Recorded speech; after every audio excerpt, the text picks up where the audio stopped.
Olá pessoal, boa noite, tudo bem com vocês?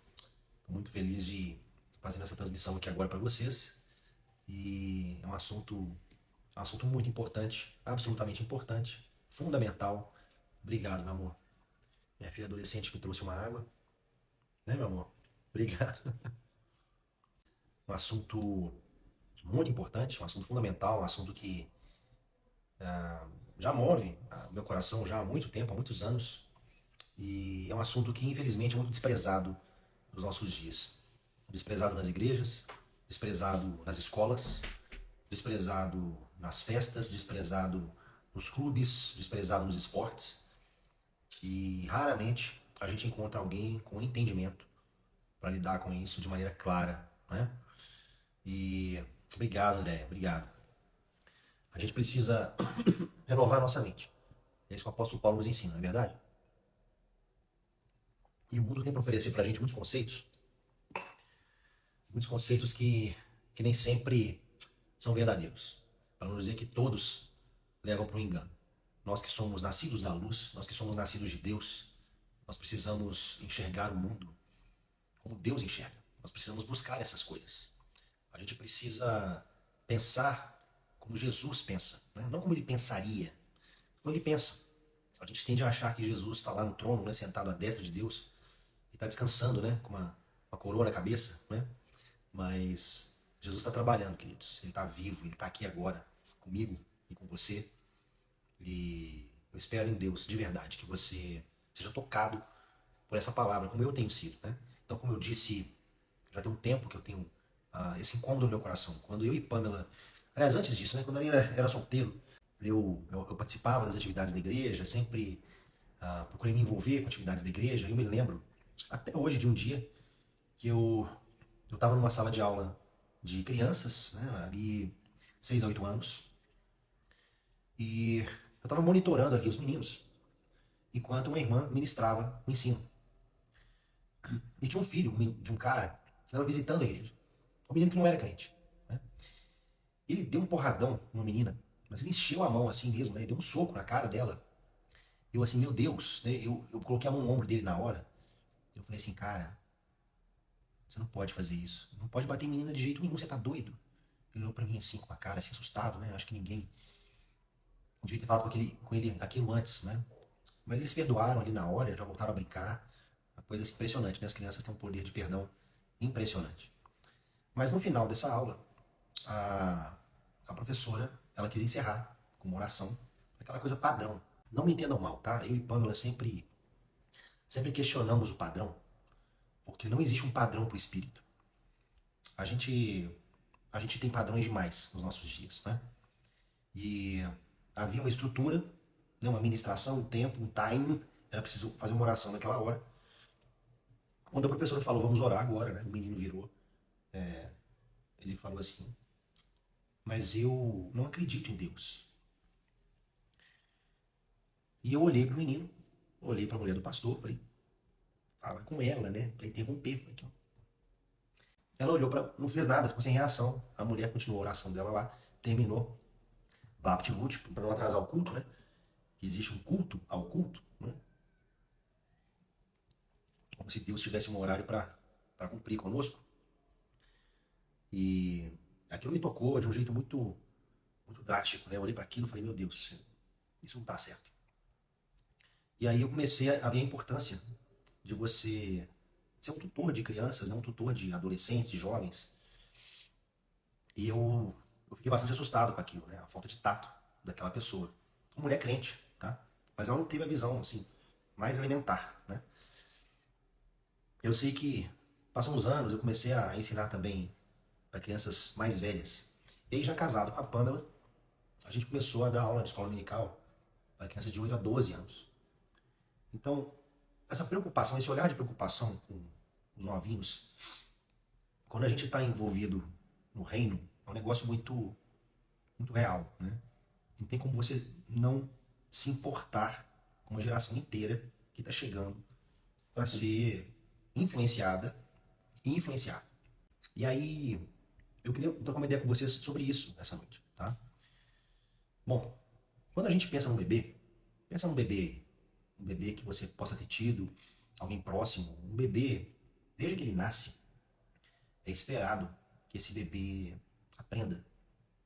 Existe uma expectativa que o bebê surpreenda, que ele se desenvolva com o tempo. Né? Ninguém tem um bebê e fica assim, bom, deixa ele ser bebê. Né? Deixa ele ser bebê, não existe isso. Você está educando o bebê o tempo todo. Né? Você está ensinando o bebê a sorrir, a ficar calmo. Você ensina o bebê com os horários, né, com a rotina. Então, com o tempo, é esperado que os bebês se desenvolvam. Né? Então, o bebê vai sendo ensinado, por exemplo, a engatinhar. Você espera que ele aprenda a engatinhar. Ele vai sendo ensinado a falar.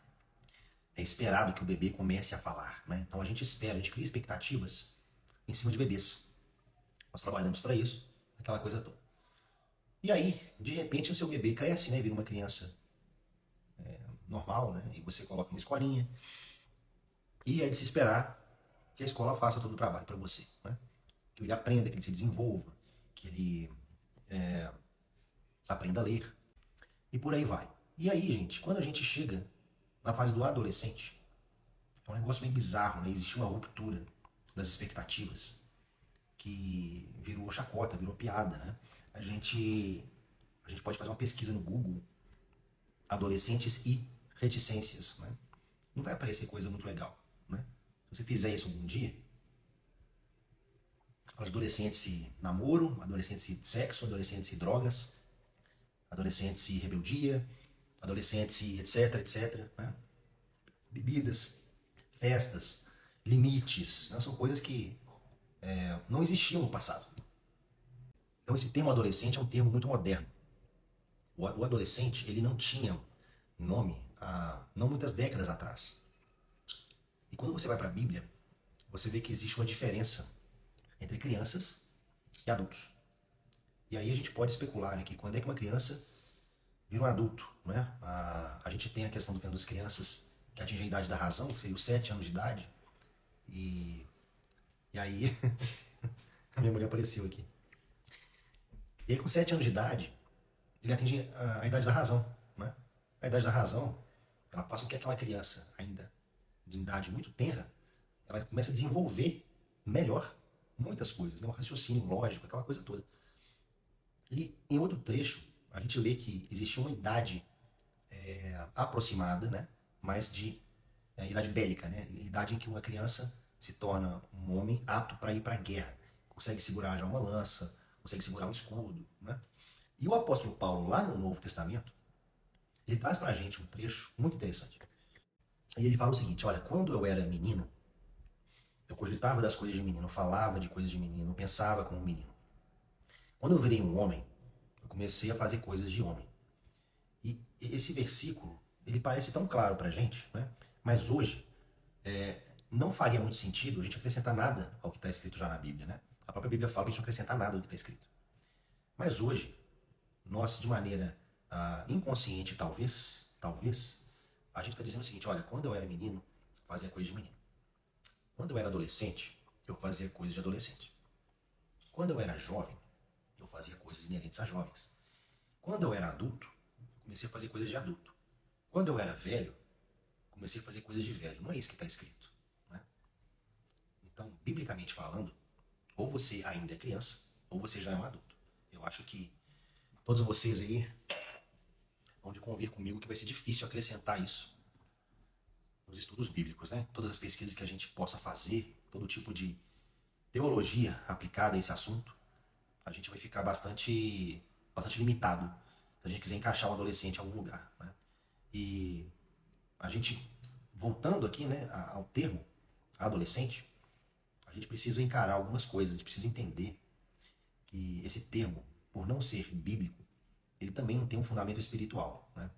A gente precisa se lembrar que quem dá nome para as coisas é o nosso Deus.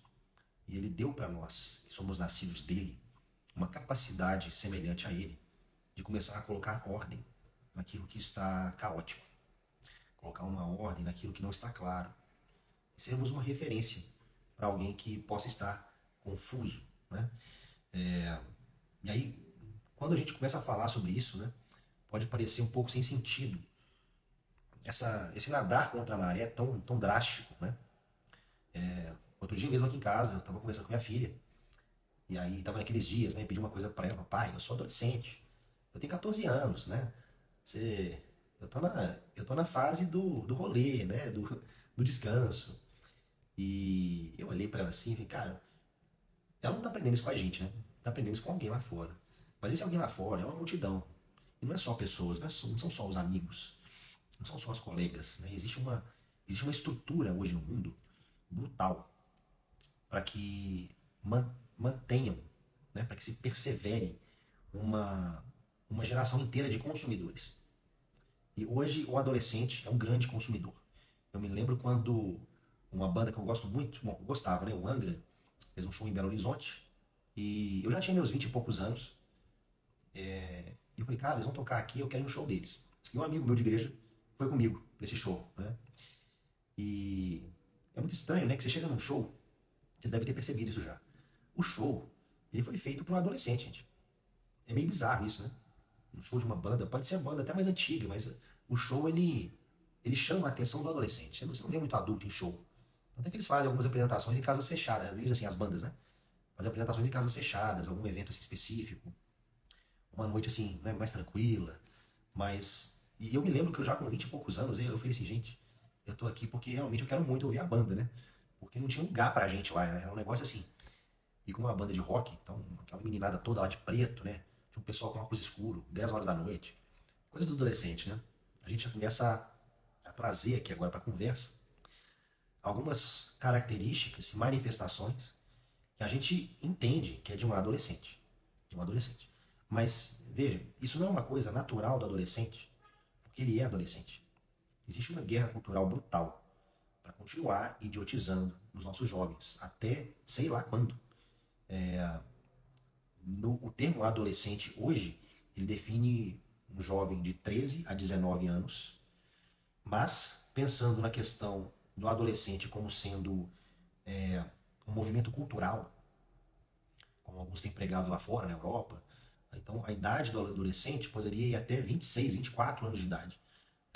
Já existe uma pesquisa no Reino Unido para considerar que a adolescência vai até os 24 anos. Não é um cara doido que soltou um vídeo na internet, não. É gente realmente que trabalha com sociologia e que, por considerar a adolescência como um movimento cultural, já quer estender aos 24 anos esse negócio que nem deveria existir. Né?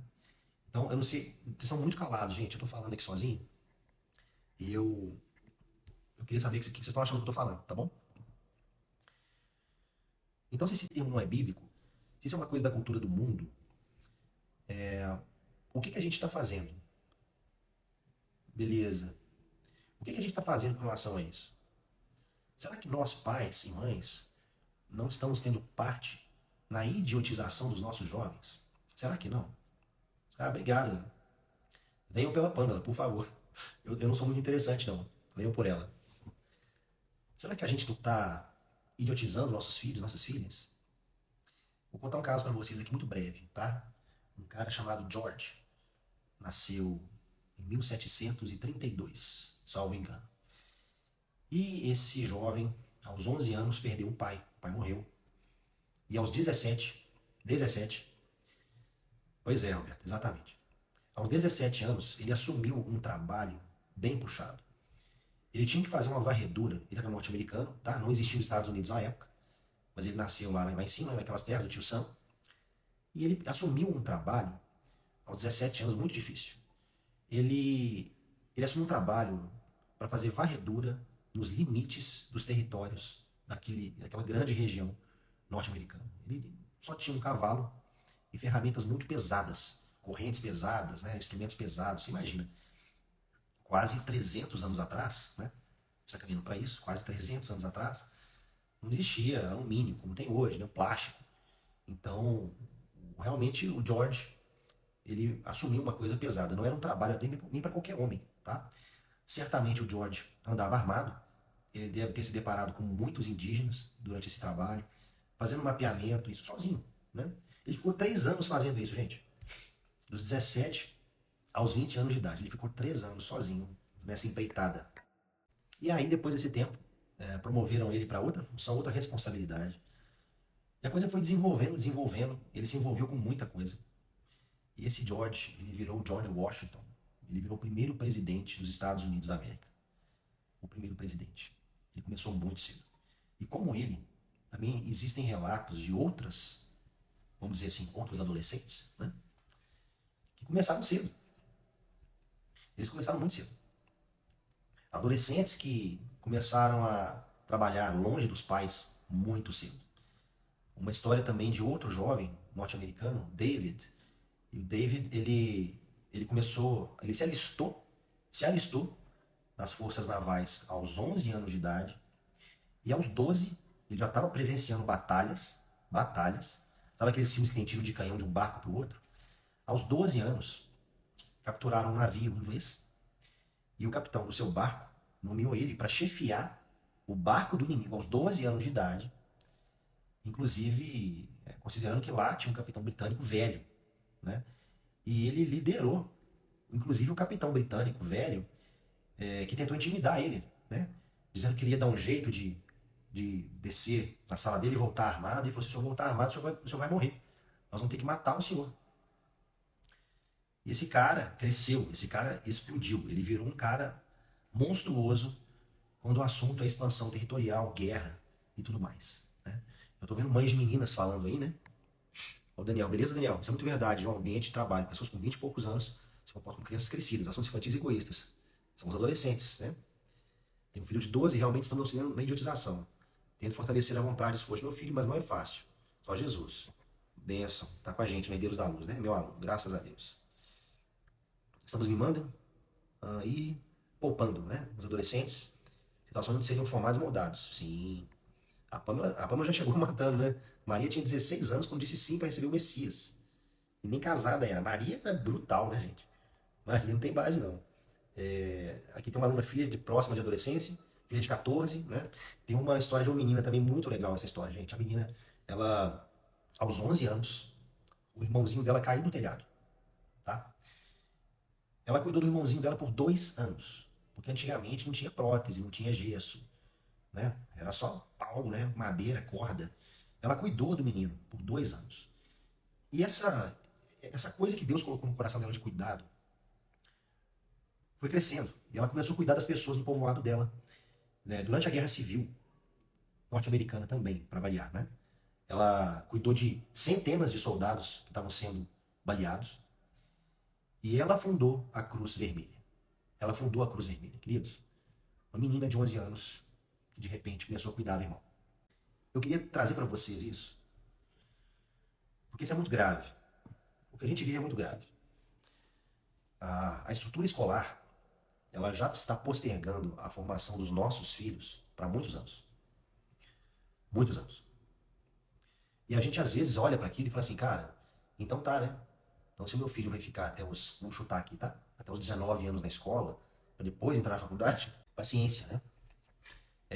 Mas a gente tende a achar que a estrutura do mundo deve ser adaptada ao que é a nossa fé, né? A gente vive uma vida meio que dupla quando a gente não vive inteiro para Deus.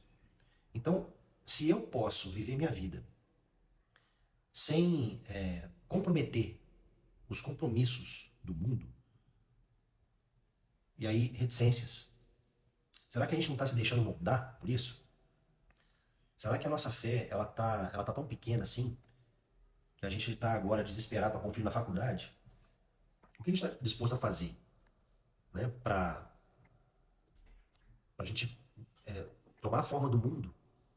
Muitos de nós aqui poderiam dizer: eu estou disposto ou disposta a fazer muitas coisas para a gente ser bem sucedido, para os meus filhos não serem envergonhados, né?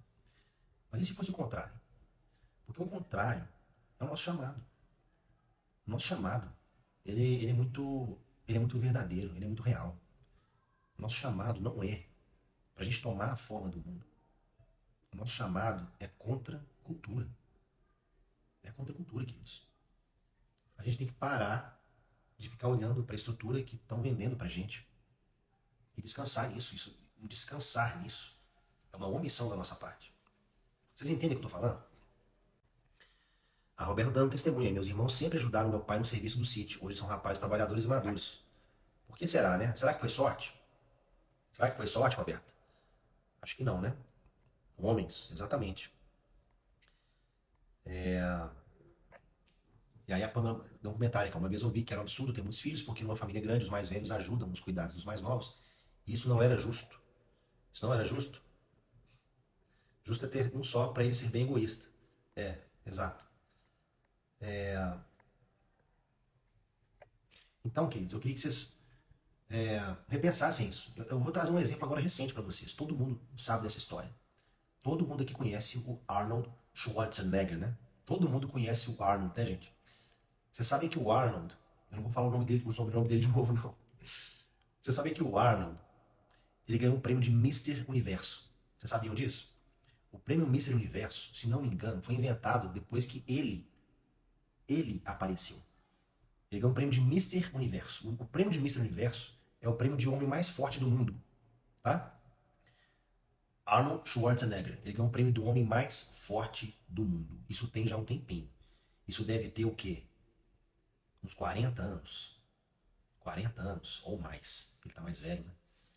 Você sabe quantos anos ele tinha quando ele ganhou esse prêmio? Alguém sabe? Alguém sabe quantos anos ele tinha? Ele tinha 17 anos. 17 anos. E aí a gente fica assim, nossa, o meu filho, coitado, ele quer tanto fazer academia, né?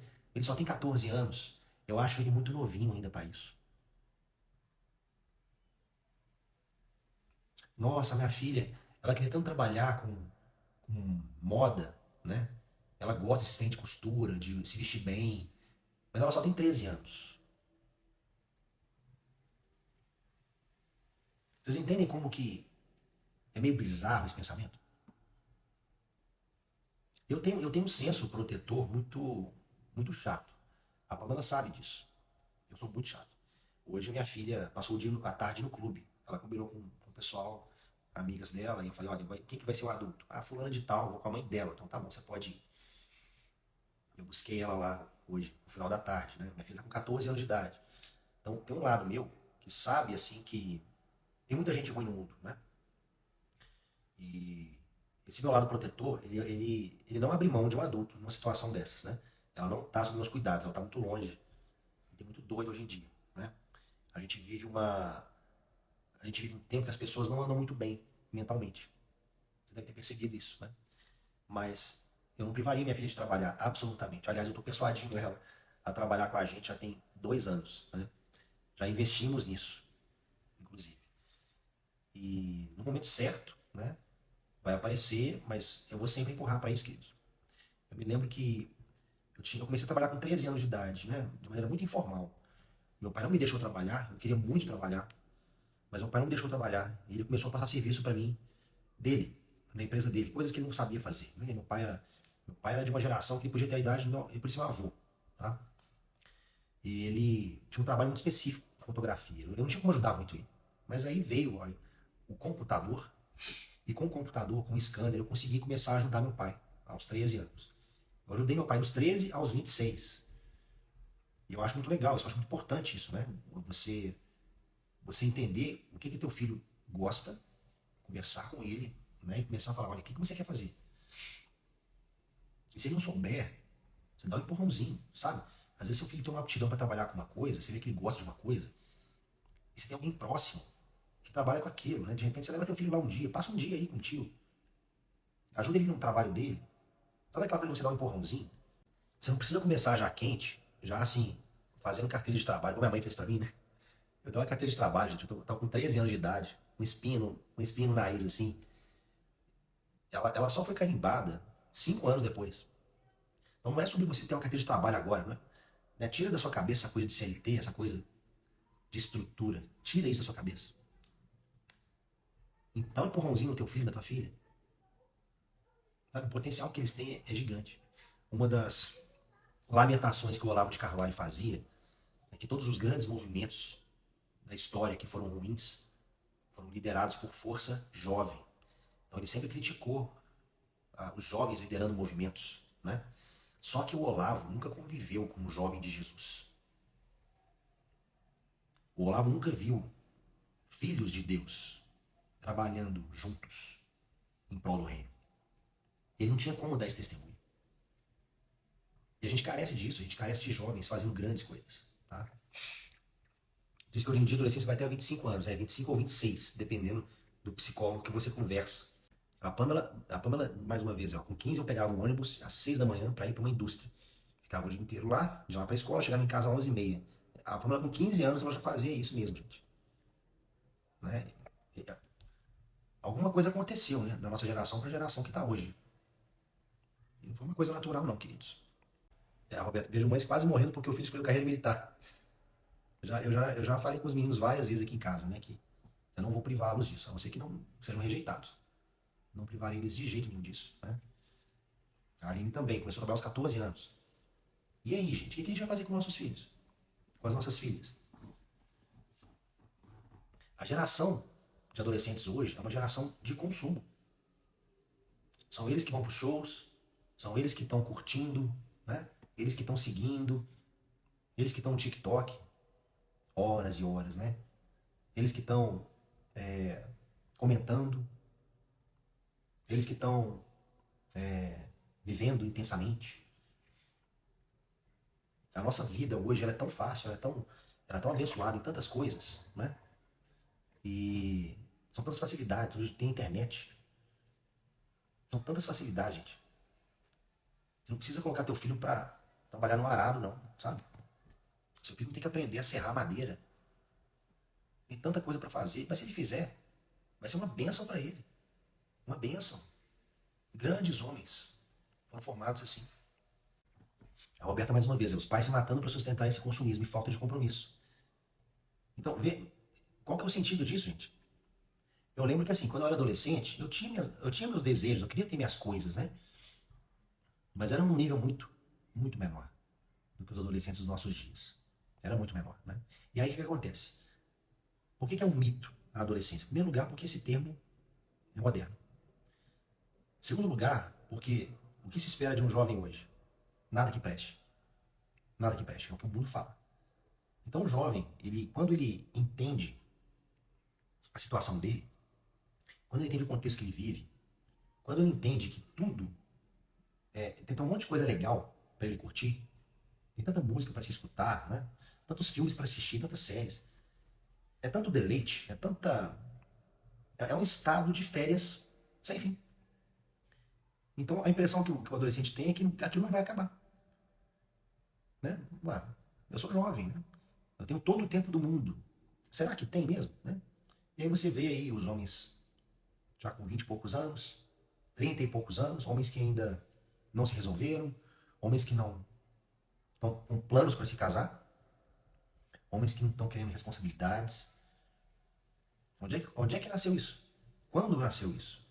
Isso apareceu em algum lugar, né? Os meus têm 4, outros 5 anos e todos já têm suas responsabilidades. Põe lixo pra fora, arruma sua cama, guarda seus brinquedos, tira a roupa do varal. Você sabe uma coisa, Fatinha?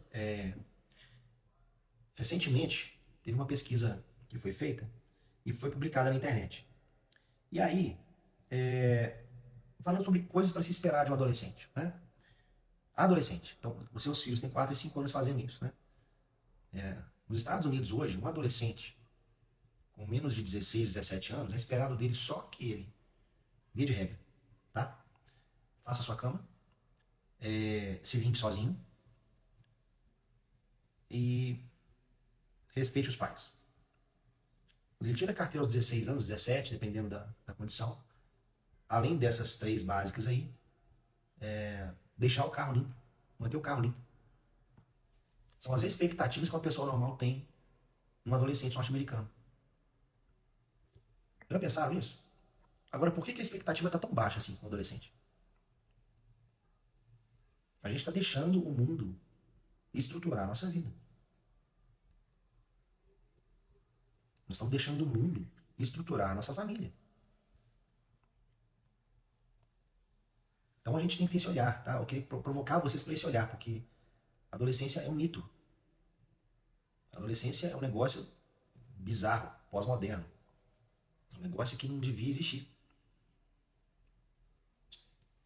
Enquanto a gente ficar nessa, né, os melhores anos pra gente arriscar, pra gente se doar, pra gente se envolver. São os anos que a gente é jovem, que a gente tá sozinho, né? Não tem responsabilidades com família, não tem filhos, não tem cônjuge. Então o apóstolo Paulo fala, né? Que os jovens, eles, eles precisam ser fortes. O jovem, ele glorifica a Deus na força dele. Depois, num outro trecho, ele vai falando, né, sobre casamento. Ele fala assim, olha, quem não está casado nem casa. Ele não estava querendo tristeza das pessoas, né? Ou então controle de natalidade, não. Ele está falando sobre entrega, envolvimento no reino. Então a gente que é jovem, a gente pode arriscar, a gente pode, né? E a gente está dando controle da TV. A gente está dando um celular de acesso irrestrito. Isso está muito errado, queridos. A gente tem que começar a pensar com estratégia. Legal, Linha. Tá morando numa chácara, né? Muito bem. Tem que dar responsabilidades para eles, porque imagina, o teu filho, se ele chegar no mercado de trabalho cru, ele vai ser engolido. Ele vai ser engolido, né? O mercado de trabalho, gente, ele não é uma coisa assim pronta para receber jovem recém-formado, não. A gente pode ter essa impressão, né? Deixa o menino na escola, à vontade, estudando, no tempo dele. Não deixa trabalhar, não. Deixa só estudar o tempo todo.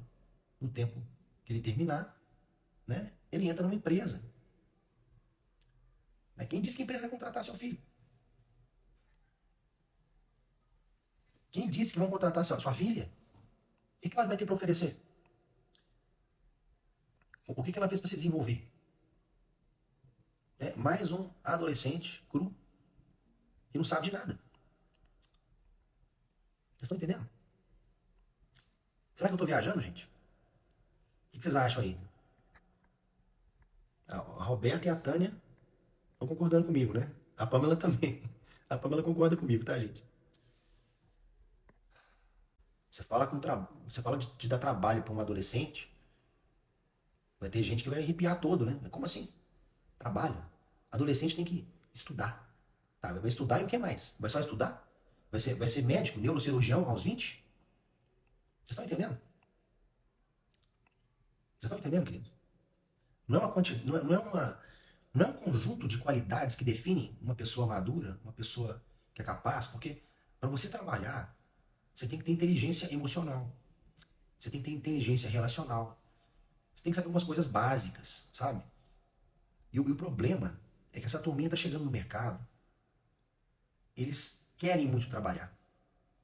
Eles querem muito trabalhar, mas eles não sabem. Eles não sabem. Se você já trabalhou com um jovem, já contratou, eu vou te falar, eu já passei muita raiva. Eu até brinco com os homens, daqui a pouquinho eu vou reunir com eles aqui. Eu vou reunir agora com eles, do Homem de Respeito. Já brinquei com eles várias vezes. Nós vamos ter emprego pro resto da vida. Né? Porque tem uma geração inteira chegando no mercado aí, não sabe conversar, não sabe olhar nos olhos. Dá um pepino, né? Dá um BO. Ninguém resolve. Um olha pro outro assim, aconteceu, né? Não seria uma glória para você saber que a tua filha deu uma solução para um problema grave lá, que para ela era uma coisa assim tão óbvia? É uma glória para você isso? Uma honra? Ó, sua filha, se fosse sua filha hoje lá na empresa, nossa, eu nem sei o que ia fazer.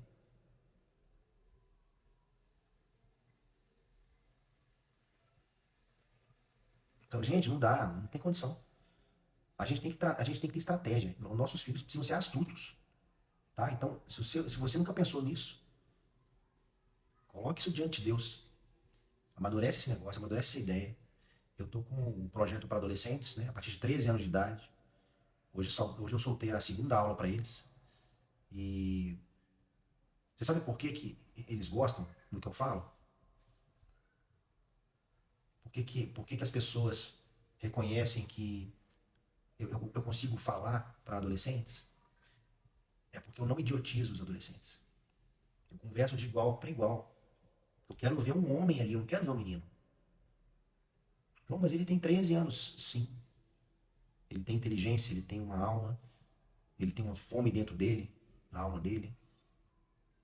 Ele precisa se encontrar, ele precisa entender quem ele é. Aquela fase de falar, né? todo cuidado, assim, né? Como se fosse quebrar. Isso passou tem muito tempo, queridos. Muito tempo. Né? Então, pensa nisso, tá? Pra mim isso é muito claro. Eu não tô sozinho, não, né? Nós mães temos que nos ligar porque as mães têm a tendência de passar a mão na cabeça dos meninos. Com certeza. Beleza, Gal. Que bom que o Samuel tá gostando. Então, queridos, não idiotize seus filhos, sabe?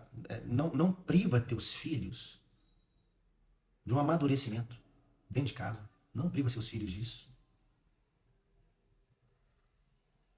Não priva seus filhos disso. Eles querem muito isso. Eles querem responsabilidades. Eles só estão hesitantes, né? Porque é meio estranho para eles ainda, né? Tá todo mundo levando numa boa. Ninguém trabalha na idade deles, mas eles são doidos para fazer isso. Doidos para fazer isso, tá bom? Ah, que bom, André. Roberta, a gente, teoricamente, adolescência de 13 a 19 anos, né? Vai muito da cabeça do garoto, sabe? Tem menino de 20 e poucos anos que é uma anta, sabe? Que é imaturo demais. O moleque só quer saber de game. Então, qualquer coisa que eu falar pra ele vai ser uma novidade, brutal, né? Mas o que eu tenho percebido é que, como um projeto para homens, né? Geralmente os pais que têm essa visão, eles já botaram alguma sementinha no filho, né? Então tem uns meninos muito jóias que estão lá no grupo de interação com a gente, sabe? Meninos educados, meninos que estão elogiando as aulas. Então, você vê que realmente, assim, eu tenho tido um privilégio muito grande. Agora eu posso garantir para vocês, os meninos, os meninos vão decolar. Vocês não fazem ideia. Pela graça de Deus, eles retendo tudo aquilo que eu vier falar, eles vão decolar, eles vão dar trabalho para vocês, tá bom? Trabalho bom. Não é trabalho ruim não, tá? Trabalho bom, muito bom, vai ser uma benção. A gente ia falar sobre esse, eu ia fazer uma live sobre esse filme da Forja, mas eu me enrolei demais e tá tendo tanta coisa aqui em casa e eu não consegui tirar um tempo para fazer isso, né? Mas esse filme A Forja é fantástico. Ele tem uma, existe uma outorga de masculinidade ali que é muito rara, tá? As pessoas não acham que o mundo lá fora ele prega uma outorga muito diabólica para os homens, né? Aquela coisa de é, cervejada, mulherada, né? Aquela coisa de fama, né? Grana. Então, esse modelo demoníaco, ele confunde muito os nossos jovens, né? E, inclusive dentro da igreja, a gente vê isso nas igrejas, né? Que existe um favoritismo, assim, para os caras que são mais transadões, né? Aqueles caras, assim, mais assim, engajados, né? Vocês entendem o que eu falo, né? E aí, e aí esse filme é fantástico. Esse filme, coincidentemente, né? Ele foi lançado no final de semana que eu anunciei o Herdeiros da Luz. Uma benção, né? Então, se você é mãe de meninos, tia, madrinha, né, vizinha, às vezes sua filha tem um amigo adolescente, conversa muito com ela, considera colocar teu filho no HDL, no Herdeiros da Luz. Vai ser uma benção para esse menino. Tenho certeza, né? A gente tem produzido conteúdo com muito carinho e vocês vão tomar um susto. Em nome de Jesus, para a glória de Deus. Vocês vão tomar um susto, vai ser uma benção, tá? E vamos resolver isso, gente. Vamos acabar com essa geração preguiçosa. Vamos acabar com esse climão aí de viciados. A gente resolve essas coisas com trabalho. Trabalho, não é só oração, não. A gente ora, mas a gente tem que trabalhar. A gente tem que correr atrás. Tem que ter essa visão, sabe? De, de correr atrás, assim, com vontade. Um desejo mesmo, assim, de ver nosso filho desenvolver. Não perca oportunidades, tá bom? De vez em quando aqui, eu chamo os meninos, meus filhos são novos ainda, né? 9 e 7 anos de idade, mas eu já procuro envolvê-los em algumas coisas da casa, coisas minhas, né? Esse programa de homem, né? Resolver umas coisas. Ah, pai, isso é chato, mas, cara, a gente é homem, né? A gente tem que fazer essas coisas. Tem que se acostumar, cara. Você vai ter sua casa um dia, vai ter sua mulher, seus meninos, seus melequentos. Como é que você vai lidar com eles? Você tem que aprender um pouco comigo, né? Então, o pai ajuda muito nisso, né? Nesse olhar de atenção, esse olhar de necessidade masculina, tá? Mas, independente se você é mãe de menino ou menina, considera fortemente remar contra a maré. não precisa tirar os teus filhos da escola, não precisa mudar de país, não precisa virar de cabeça para baixo a vida dos seus filhos, não precisa de nada disso. Precisa de trabalho, tá? Desenvolver isso. E não fique enciumado ou enciumada se teu filho, tua filha não quiser trabalhar com você. Isso não quer dizer nada, cara. É até uma benção você poder dar pro teu filho, tua filha, uma experiência com outra pessoa, outro adulto de confiança. Isso vai fazer com que ele fique mais forte. Vai fazer com que ela desenvolva ainda mais a segurança dela, tá? Esse desmame nessa área é muito bom. Isso pode, na verdade, ser um sinal muito positivo, tá? Seu filho que já entendeu quem você é, já está acostumado com o seu jeito de falar, de lidar com as coisas. Teu filho, cara, eu já tenho muito do meu pai, né? Eu não vou trabalhar mais com meu pai. Vou trabalhar com outro cara, quero fazer outra coisa que meu pai, diferente do meu pai, né? Então, tem essa liberdade. Você que é mãe, mesma coisa. Às vezes você faz um trem em casa, você gosta de cozinhar, por exemplo. Às vezes você faz bolo e a sua filha não quer, ela quer fazer outra coisa, né? Não fique enciumada com isso, sabe? Apresenta ela para uma irmã de confiança, sabe? Gente de confiança, gente. Não é brincadeira isso não, tá? Ora para Deus, pede para Deus discernimento, sabedoria e aplica para tua filha trabalho manual, serviço, o que ela quiser. O que ela quiser fazer, ajuda ela nisso, tá bom? Bom, obrigado, gente. Desculpem a minha tosse, às vezes ela aparece. Eu acabei de jantar, eu descobri que eu tenho refluxo e eu sou assintomático. Então, tá demorando um pouquinho para me adaptar ainda a esse novo contexto. Mas agradeço muito a presença e a paciência de vocês, tá bom? Vamos acabar com esse medo.